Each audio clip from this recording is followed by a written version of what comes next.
नमस्कार. आज आपण बोलणार आहोत महाराष्ट्राला स्वच्छ आणि सुंदर बनवणाऱ्या एका जबरदस्त चळवळीबद्दल.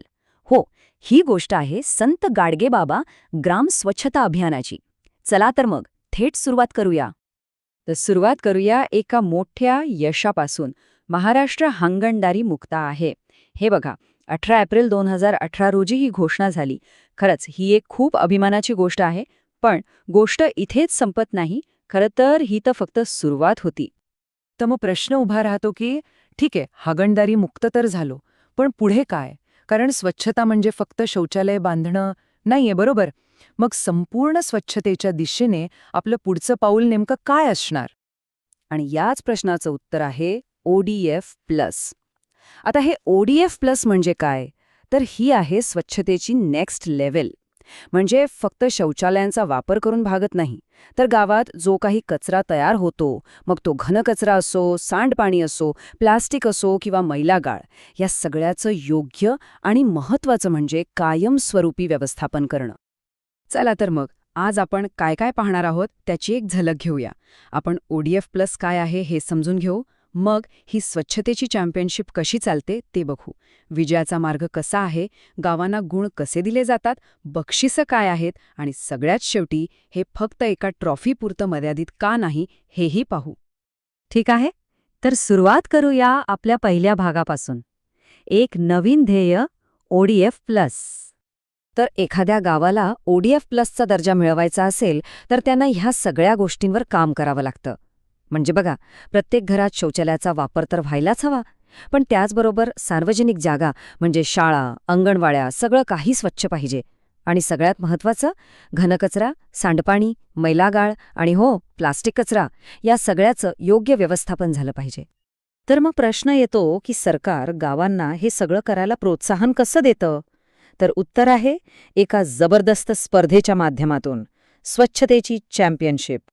आणि ह्याच भव्य स्पर्धेचं नाव आहे संत गाडगेबाबा ग्राम स्वच्छता अभियान. खरं तर आपण याला ग्रामीण स्वच्छतेची ऑफिशियल चॅम्पियनशिप म्हणू शकतो. आणि गंमत म्हणजे ही स्पर्धा काही आजची नाहीये. सन 2001 पासून, म्हणजे विचार करा, 20 वर्षांपेक्षा जास्त काळ ही स्पर्धा गावागावांमध्ये स्वच्छतेची एक मोठी चळवळ उभी करतेय. चला आता बघूया या चॅम्पियनशिपमध्ये विजयाचा मार्ग कसा असतो. कारण हा काही 1-2 दिवसांचा खेळ नाहीये, हा एक मोठा प्रवास आहे. हे बघा, याचं वेळापत्रक. ऑक्टोबरमध्ये घोषणा होते, मग नोव्हेंबरपर्यंत गावांना तयारीसाठी वेळ मिळतो आणि मग सुरू होते खरी लढत. आधी गट पातळीवर, मग जिल्हा, मग विभाग आणि शेवटी राज्य पातळीवरची चॅम्पियनशिप. आणि मग एप्रिलमध्ये राज्य पुरस्कार सोहळा होतो. म्हणजे बघा, किती मोठी आणि सुनियोजित प्रक्रिया आहे ही. म्हणजेच यशापर्यंत पोहोचण्यासाठी हे 4 मुख्य स्तर आहेत.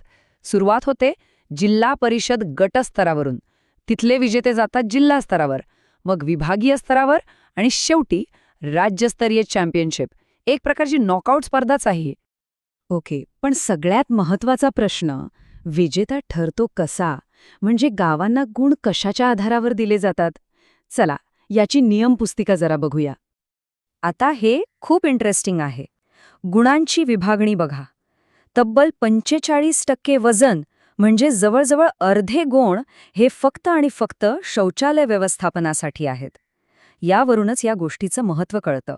त्यानंतर 25% कचरा व्यवस्थापनाला आणि 20% पाणी व्यवस्थापनाला महत्त्व दिलं आहे.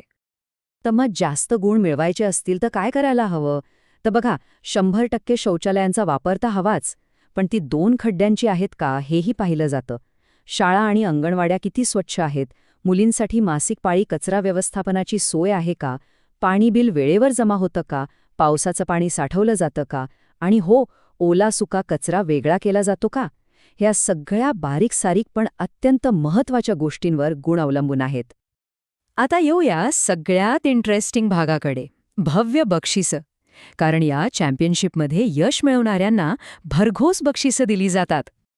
राज्य पातळीवर जो पहिला क्रमांक पटकावतो त्या गावाला काय मिळतं माहितीये? तब्बल 50 लाख रुपये. हो, 50 लाख रुपये. या एका आकड्यावरूनच या स्पर्धेचं गांभीर्य लक्षात येतं. आणि थांबा, बक्षिसं फक्त राज्यविजेत्यांसाठी नाहीत. इथे बघा, विभागीय पातळीवर 12 लाख, जिल्हा पातळीवर 6 लाख, इतकंच काय तर अगदी जिल्हा परिषद गट पातळीवर सुद्धा 60,000 रुपयांचं बक्षीस आहे. म्हणजे प्रत्येक स्तरावर जिंकण्यासाठी एक मोठं प्रोत्साहन आहे. एवढंच नाही तर काही विशेष सन्मान सुद्धा आहेत. जर एखाद्या गावाने कचरा व्यवस्थापनात खूप चांगलं काम केलं असेल तर त्यांना वसंतराव नाईक पुरस्कार मिळतो. पाणी व्यवस्थापनासाठी डॉक्टर आंबेडकर पुरस्कार आहे आणि शौचालय व्यवस्थापनात उत्कृष्ट कामगिरीसाठी आबासाहेब खेडकर पुरस्कार दिला जातो. पण एक मिनिट, ही स्पर्धा फक्त बक्षिसाच्या रकमेपुरती आहे का? नाही. याचं अंतिम ध्येय या ट्रॉफी आणि पैशांपेक्षा खूप मोठं आहे. हे समजून घेणं फार महत्वाचं आहे. ही जी बक्षिसाची रक्कम आहे ना, ती ग्रामपंचायतीला स्वच्छतेची आणखी कामं करण्यासाठी दिली जाते. ज्या सफाई कर्मचाऱ्यांनी मेहनत घेतली त्यांना बक्षीस देण्यासाठी वापरली जाते. म्हणजे उद्देश हा आहे की ही स्वच्छतेची मोहीम कायम टिकली पाहिजे, फक्त स्पर्धेपुरती राहता कामा नये.